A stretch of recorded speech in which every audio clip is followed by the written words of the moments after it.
So hi friends, welcome back to another video. నేను మీ సునీల్, మీరు చూస్తున్నారు సునీల్ టెక్నాలజీ. సో ఫ్రెండ్స్, మీలో నన్ను చాలా మంది రెగ్యులర్గా అడిగే క్వశ్చన్ ఏంటంటే కవాసాకి Z125 గురించి ఒక డెడికేటెడ్ ఫుల్ వీడియో చేయి బ్రో అని చెప్పి అడుగుతున్నారు. సో అందుకే ఈ బైక్ గురించి ఒక క్లారిటీ ఇద్దామని చెప్పేసి ఈ వీడియోలో షూట్ చేస్తున్నాను. సో యాక్చువల్గా మనకి కవాసాకి Z125 అనేది మన ఇండియన్ మార్కెట్లో అవైలబుల్గా అయితే లేదు. సో యూరోప్ కంట్రీలలో కానీ ఇండోనేషియా లాంటి కంట్రీలో మనకి అవైలబుల్గా ఉంది, కానీ మన ఇండియన్ మార్కెట్లో మనకి ఈ బైక్ అనేది అవైలబుల్గా అయితే లేదు. యాజ్ ఆఫ్ నో కనుక చూసుకుంటే డిసెంబర్ మంత్లో మనకి ఈ బైక్ అనేది లాంచ్ చేస్తారని చెప్పేసి కొన్ని రూమర్స్ అయితే ఉన్నాయి. అసలు ఈ బైక్ అనేది లాంచ్ అవుతుందా లేదా, లాంచ్ అయితే ఎటువంటి ప్రైస్ లో లాంచ్ అవుతుంది, ఎటువంటి ఫీచర్స్ తో లాంచ్ అవుతుంది, సో యూరోప్ కంట్రీలో ఉన్న బైక్ కి మన ఇండియన్ మార్కెట్ లో తీసుకొచ్చే బైక్ కి ఎటువంటి డిఫరెన్స్ ఉంటాయి అనే విషయాల గురించి మీకు ఒక కంప్లీట్ క్లారిటీ ఇచ్చే ప్రయత్నం అయితే చేస్తాను. వీడియోని ఇక్కడ స్కిప్ చేయకుండా లాస్ట్ వరకు చూడండి. సో మీరు అడిగిన క్వశ్చన్స్ కి అయితే నేనైతే ఆన్సర్ చేస్తాను. కాబట్టి నా సైడ్ నుంచి ఒక చిన్న రిక్వెస్ట్ ఏంటంటే, మీలో ఎవరైనా మన ఛానల్ ఇంకా సబ్స్క్రైబ్ చేసుకొని చూస్తే మాత్రం కింద ఛానల్ సబ్స్క్రైబ్ బటన్ అయితే ఉంటుంది, దాన్ని క్లిక్ చేసుకుని పక్కన నోటిఫికేషన్ బెల్ అనేది యాక్టివేట్ చేసుకుంటే నేను ఇలాంటి వీడియోస్ అనేవి ఇంకా చేయడానికి అవకాశం ఉంటుంది. కాబట్టి ఖచ్చితంగా ఛానల్ అయితే సబ్స్క్రైబ్ సపోర్ట్ చేస్తారని ఆశిస్తున్నాను. ఫస్ట్ మనం డిసెంబర్ మంత్ లో లాంచ్ అవుతుందా లేదా అనే విషయాల గురించి మాట్లాడుకునే ముందు అసలు లాంచ్ చేస్తారా లేదని మాట్లాడుకుంటే కనుక, సో 125 సెగ్మెంట్ లో మనకి మార్కెట్ లో అన్ని కంపెనీల నుంచి కూడా మనకి బైక్స్ అనేవి అవైలబుల్ గా ఉన్నప్పటికీ 2025 సంబంధించిన అప్గ్రేడ్స్ తో మనకి చాలా వరకు బైక్స్ అనేవి అంటే టెక్నాలజీకి అనుగుణంగా మనకి బైక్స్ అనేవి అప్డేట్ చేస్తూ కొత్త బైక్స్ అనేవి లాంచ్ అయితే చేస్తున్నారు. కాబట్టి సో కవాసాకి నుంచి కూడా మనం కవాసాకి Z125 అనేది మన ఇండియన్ మార్కెట్ లో ఎక్స్పెక్ట్ అయితే చేయొచ్చు. సో డిసెంబర్ మంత్ లో లాంచ్ చేస్తారని చెప్పేసి కొన్ని స్ట్రాంగ్ రూమర్స్ అయితే ఉన్నాయి. బట్ మనకి మాక్సిమం 90% డిసెంబర్ మంత్ లో లాంచ్ అయితే చేయకపోవచ్చు. సో ఫస్ట్ క్వార్టర్ మనకి 2025 లో లాంచ్ చేసే అవకాశాలు ఉన్నాయని చెప్పేసి నేను ఎక్స్పెక్ట్ చేస్తాను. సో ఒకవేళ అఫీషియల్ కన్ఫర్మేషన్ వస్తే మాత్రం ఖచ్చితంగా నేను మీకు మన ఛానల్లో అప్డేట్ అయితే చేస్తాను. సో ఫస్ట్ ఇక మనం ఈ బైక్ యొక్క లుక్స్ గురించి కానీ, డిజైన్ గురించి కానీ, లేదంటే స్పెసిఫికేషన్ గురించి కానీ, ప్రైస్ గురించి కానీ మనం మాట్లాడుకున్నట్టయితే, సో లుక్స్ పరంగా మనకి చాలా స్టైలిష్ లుక్స్ తో మనకి ఈ బైక్ అనేది రావడం జరుగుతుంది. సో అటు కంప్లీట్ ఫెయిర్ డిజైన్ లో కాకుండా, కంప్లీట్ నెక్ టైప్ లో కాకుండా మనకి సో చూడడానికి చాలా అగ్రెసివ్ గా, చాలా అట్రాక్టివ్ గా మనకి ఈ బైక్ అనేది లుక్ అయితే ఉందని చెప్పొచ్చు. ఇక ఇంజిన్ గురించి మాట్లాడుకుంటే దీంట్లో కంప్లీట్ గా 125cc లిక్విడ్ కూల్ ఇంజిన్ మనకి యూరోపియన్ కంట్రీలో మనకి ఆఫర్ చేస్తున్నారు. సో మన ఇండియన్ మార్కెట్ లో లిక్విడ్ కూల్ ఇంజిన్ అనేది తీసుకురాలని చెప్పేసి నేనైతే స్ట్రాంగ్ అయితే బిలీవ్ చేస్తాను. ఎందుకంటే లిక్విడ్ కూల్ ఇంజిన్ తీసుకొస్తే మనకి 125cc సెగ్మెంట్ లో సర్వే అవ్వడం అనేది చాలా కష్టం మన ఇండియన్ మార్కెట్ లో కనుక చూసుకుంటే. సో కాబట్టి వీళ్ళు కంప్లీట్ గా air or oil cool engine అనేది తీసుకొస్తారని చెప్పేసి నేనైతే ఎక్స్పెక్ట్ చేస్తాను. ఇక పవర్ అండ్ టార్క్ గురించి మాట్లాడుకుంటే 15 bhp పవర్ ని 10,000 rpm దగ్గర అయితే ప్రొడ్యూస్ చేస్తుంది. అలాగే టార్క్ కూడా మనకి 11.7 Nm టార్క్ మనకి 7,700 rpm దగ్గర అయితే ప్రొడ్యూస్ చేస్తుంది.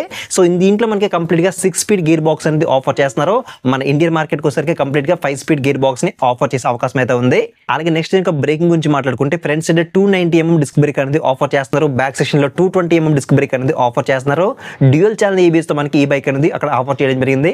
మన ఇండియన్ మార్కెట్ లో కంప్లీట్ గా సింగిల్ ఛానల్ ఏబిఎస్ కే పరిమితం అవుతారని చెప్పేసి నేనైతే స్ట్రాంగ్ అయితే బిలీవ్ చేస్తున్నాను. ఖచ్చితంగా సింగిల్ ఛానల్ ఏబిఎస్ తో మనకి మన ఇండియన్ మార్కెట్ లో లాంచ్ అయితే చేస్తారు. అలాగే నెక్స్ట్ ఇంకా సస్పెన్షన్ గురించి మాట్లాడుకుంటే front side 37mm telescopic forks అనేవి ఆఫర్ చేస్తే, బ్యాక్ సెక్షన్ లో మోనోషాక్ సస్పెన్షన్ అనేది ఆఫర్ చేస్తున్నారు. సో సస్పెన్షన్ డిపార్ట్మెంట్ లో మనకి ఎటువంటి చేంజ్ అయితే ఉండకపోవచ్చు అని చెప్పేసి నేను అనుకుంటున్నాను. అలాగే నెక్స్ట్ వీడియో టైర్స్ గురించి మాట్లాడుకుంటే టైర్స్ డిపార్ట్మెంట్ లో ఫ్రంట్ సైడ్ 100/80 సెక్షన్ టైర్ అనేది యూస్ చేస్తే, బ్యాక్ సెక్షన్ లో మనకి 130/70 సెక్షన్ టైర్ అనేది ఆఫర్ చేస్తున్నారు. సో టైర్స్ డిపార్ట్మెంట్ లో కూడా మనం కొన్ని చేంజెస్ అనేవి మనం నోటీస్ చేసే అవకాశం అయితే ఉంది. అలాగే నెక్స్ట్ మనం వీటి యొక్క డైమెన్షన్ గురించి మాట్లాడుకుంటే ఈ బైక్ యొక్క కంప్లీట్ క్యాబ్ వెయిట్ అనేది 146 kgs వెయిట్ తో రావడం జరుగుతుంది. సో మన ఇండియన్ మార్కెట్ వచ్చేసరికి కంప్లీట్ గా ఇంజిన్ అనేది చేంజ్ చేస్తారు కాబట్టి సో 130 నుంచి 135 kgs వెయిట్ లో మనం ఈ బైక్ అనేది చూసే అవకాశం అయితే ఉంది. అలాగే నెక్స్ట్ దీని యొక్క గ్రౌండ్ క్లియరెన్స్ గురించి మాట్లాడుకుంటే 185mm గ్రౌండ్ క్లియరెన్స్ మనకి దీనిలో ఆఫర్ చేస్తున్నారు. అలాగే సీట్ హైట్ కూడా మనకి 815mm అనేది సీట్ హైట్ మనకి దీనిలో ఆఫర్ చేస్తున్నారు. అలాగే నెక్స్ట్ ఇంకా ట్యాంక్ కెపాసిటీ గురించి మాట్లాడుకుంటే ట్యాంక్ అనేది కంప్లీట్ గా 11 లీటర్ ట్యాంక్ మనకి దీనిలో ఆఫర్ చేస్తున్నారు. సో ట్యాంక్ మనకి సేమ్ యాజ్ ఇట్ ఈస్ ఉండే అవకాశం అయితే ఉంది. అలాగే మైలేజ్ గురించి మాట్లాడుకుంటే సో యూరోపియన్ కంట్రీలో మనకి చూసుకుంటే మనకి 40 నుంచి 45 kmph అనేది మనకి అక్కడ క్లైమ్ చేస్తున్నారు. సో మన ఇండియన్ కండిషన్స్ కి తగ్గట్టుగా మనకి బైక్ అనేది డిజైన్ చేస్తారు కాబట్టి సో మనకి ఇంజిన్ కూడా కంప్లీట్ గా చేంజ్ అయితే చేస్తారు కాబట్టి 55 నుంచి 60 km మధ్యలో మనం ఎక్స్పెక్ట్ అయితే చేయొచ్చు మైలేజ్ అనేది. నెక్స్ట్ దీనికి సీట్ టైప్ గురించి మాట్లాడుకుంటే సీట్ అనేది మనకి స్ప్లింట్ సీట్ మనకి దీంట్లో ఆఫర్ చేస్తున్నారు. మన ఇండియన్ కండిషన్స్ కి తగ్గట్టుగా వీళ్ళు ఫ్యామిలీని కూడా దృష్టిలో పెట్టుకుని తీసుకొస్తే మాత్రం ఖచ్చితంగా స్ప్లింట్ సీట్ కాకుండా సింగిల్ సీట్ అనేది తీసుకొచ్చే అవకాశం అయితే ఉంది. లేదంటే స్ప్లింట్ సీట్ లోనే సింగిల్ సీట్ లో ఉండేదా మనకి తీసుకొస్తారు కదా, సేమ్ ఆ టైప్ ఆఫ్ లో మనకి తీసుకొచ్చే అవకాశం అయితే ఉంది. అలాగే నెక్స్ట్ దీనికి కన్సోల్ గురించి మాట్లాడుకుంటే కన్సోల్ అనేది కంప్లీట్ గా ఫుల్లీ డిజిటల్ కన్సోల్ అనేది ఆఫర్ చేస్తారు యాజువల్ గా. ఎందుకంటే మనకి మిగిలిన కాంపిటేటర్ అన్ని బైక్స్ కూడా మనకి కంప్లీట్ గా డిజిటల్ కన్సోల్ అనేది ఆఫర్ చేస్తారు కాబట్టి దీంట్లో కూడా డిజిటల్ కన్సోల్ కానీ, బ్లూటూత్ సపోర్ట్ కానీ, ఇంకా మనకి USB ఛార్జింగ్ లాంటి సపోర్ట్ కూడా మనకి దీంట్లో తీసుకొచ్చే అవకాశం అయితే ఉంది. నెక్స్ట్ దీని యొక్క లైటింగ్ గురించి మాట్లాడుకుంటే లైటింగ్ డిపార్ట్మెంట్ లో హెడ్ లైట్ అనేది కంప్లీట్ గా హాలోజన్ బల్బ్ తో ఆఫర్ చేస్తున్నారు. అలాగే టర్న్ ఇండికేటర్స్ కూడా కంప్లీట్ గా హాలోజన్ బల్బ్ తో ఆఫర్ చేస్తున్నారు. టైల్ ల్యాంప్ అనేది కంప్లీట్ గా LED టైల్ ల్యాంప్ అనేది ఆఫర్ చేస్తున్నారు. మన ఇండియన్ మార్కెట్ లో లాంచ్ చేస్తే కనుక ఖచ్చితంగా ఎల్ఈడి హెడ్ ల్యాంప్ కానీ లేకపోతే ఎల్ఈడి టర్న్ ఇండికేటర్స్ కానీ మనం ఎక్స్పెక్ట్ అయితే చేయొచ్చు. ఇక ఫైనల్ గా దీని ప్రైస్ గురించి మాట్లాడుకుంటే ప్రైస్ అనేది యూరోపియన్ కంట్రీలో తీసుకొచ్చిన bike same as it is కనుక మన ఇండియన్ మార్కెట్లో తీసుకొస్తే కనుక ఖచ్చితంగా దీని ప్రైస్ అనేది 1,40,000 రూపాయలు ఉండే అవకాశం అయితే ఉంది.